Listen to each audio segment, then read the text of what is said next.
All right, welcome back to part two of palette knife painting of my piece of cake. So I'm just going to show you my palette so far. And I mixed up some grays here, cooler on the one side, warmer on the other. I like the idea of warm light and cool versus cool shadows. And the warmer your light, the cooler your shadows will look. And the cooler the light, the warmer your shadows will look. Now, one thing, I never paint under fluorescent lighting, or I never photograph or look at my still lifes under fluorescent lighting.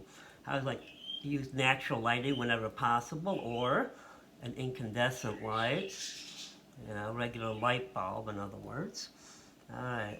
Why is that? Because fluorescent lighting scatters light. There's actually a shadow in here, which I didn't think to put in or draw in, but that's all right. I think I can wing it. So let's put the shadow. I'm going to make the shadow a little bit darker than the cake itself, using some burnt umber, ultramarine blue, a little bit of diazolene purple, a little bit of green, throwing a little smidgen of all kinds of colors into that. There we go.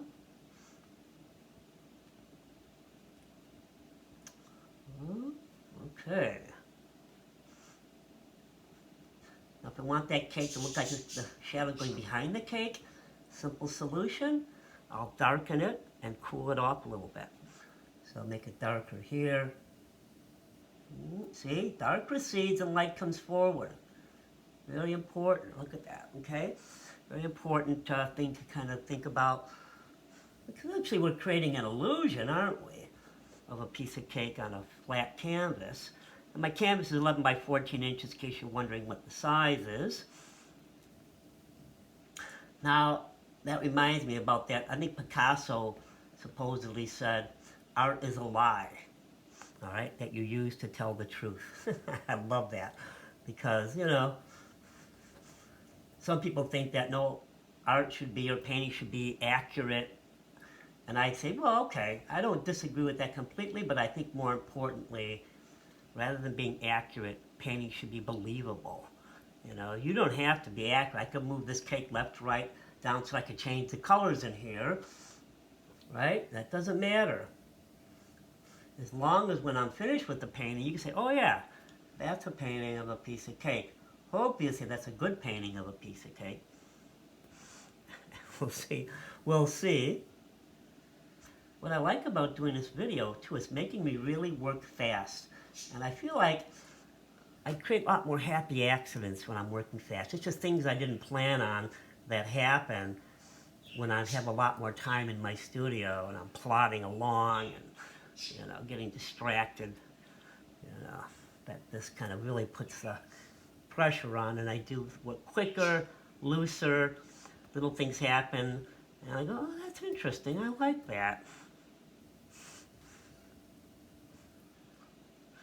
Now, as I said earlier, experience is the best teacher. Right? I think I said that. Maybe that's what I was going to say. So if you like painting or paints, just paint. That's the simple solution. You want to be good at this. Oops, we forgot a color in there. So let's grab my diazolene purple. See, a good artist is a good editor. That's why I say that. So it saves me from little faux pas like this one where I forget to put a color in my cake. All right, look at that. You're probably sitting there going, what is he going to paint in that purple? Well, there we go. All right, now I'm happy. Okay, that looks great. I'm going to clean my palette knife off and just wipe it on a piece of paper towel and continue with the plate. Now the plate has a slight curve to it. So that means on this side, there's actually a slight curvature, which means it's slightly darker. The light doesn't catch it as directly here, so I'm going to mix up a little darker gray than what's there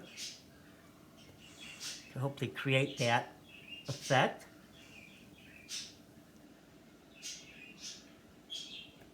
I got a little purple in there. Wipe it off. That's all right. Makes it more interesting, right? Little happy accident. Ooh, that's a little dark.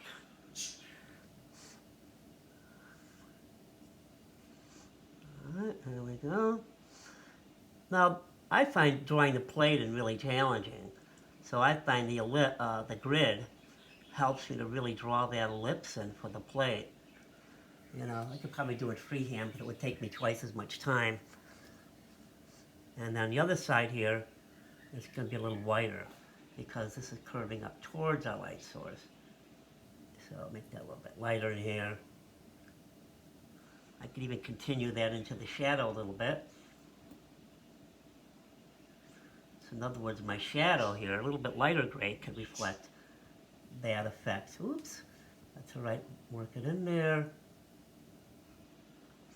That effect of the plate being a little lighter. I can even make it a little darker in there, right in here. Whoop. I should clean my brush off, my palette knife off. And right at the bottom edge of the cake, I always like to put a little dark edge. Like your shadow is darkest and most intense right in here. I'll take the edge of my palette knife and put some darker value in there. I might do the same on the front here. Alright, there we go. Alright, I'm liking this. I'm having fun. That's probably the most important thing. You know, don't do shoulds and should, like, I should paint this or I should draw this. Just think about what you enjoy doing when it comes to painting. What artists you like. Look at them. You know, this kind of reminds me of Wayne Thiebaud, speaking of artists. You can look at him. He was considered one of the pop artists, though I don't think he thought of himself as a pop artist so much. Alright, so there's our plate. Now the background. That's going to be another challenging aspect of this. It's a main component. And what I call content is important. When your eye looks at this, it's going to see it against the background, and that's what we would call the content. So, I think I'm just going to go with the white table. I don't have any brilliant ideas at the moment, but I guess I'm going to use what I think works. Now, this is kind of a little bit slightly warm. Maybe I'll cool the table off just so it contrasts a little bit against that, so it's not like the same color, but maybe slightly cooler, a little bit cooler white, like so.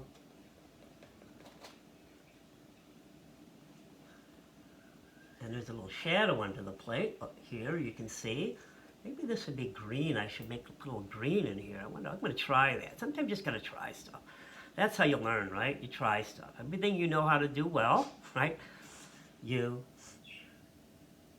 know how to do it well because you practice it. You tried it, and you try it, and you try it. There you go. I like that little bit of green in there for the shadow. So let's ramp up that shadow a little more.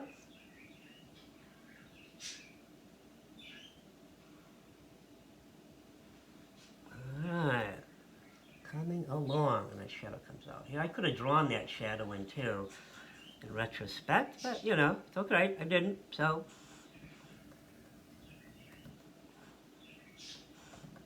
Grab some more white. And obviously I'm mixing things as I go along, so my shadows may change. It may become a little cooler, a little bluer, a little darker. But I find all that stuff just makes this painting more interesting and more fascinating, you know, to do it. And again, I want this shadow to go behind that one. What do?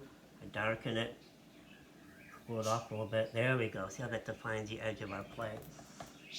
I might put a little light edge on the plate too eventually, like this. I'll pick up a little bit of white with the edge of my palette knife and drag it across the front like this.